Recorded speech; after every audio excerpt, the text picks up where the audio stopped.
বলছি যে রাত্রিবেলা রুটি খাবে না ভাত খাবে? হ্যাঁ, রুটি করো। রুটি খাবে না ভাত খাবে?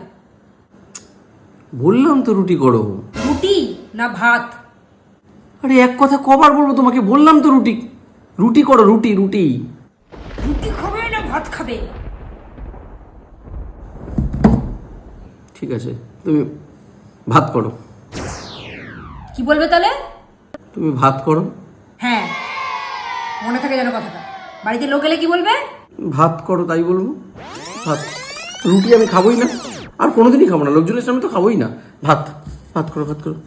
একদম কথাটা কান খুলে মাথায় ঢুকিয়ে রাখো। কেউ যদি আসে বলবে ভাত খাবো। আমার এখন খেয়ে কাজ নেই। আমি এখন বসে বসে আটা মাখবো, গোলা করব, রুটি বেলবো, তারপরে সেগুলো বেঁকা হলে তোমার কাছে মেজাজ শুনবো। কথাটা যেন মনে থাকে।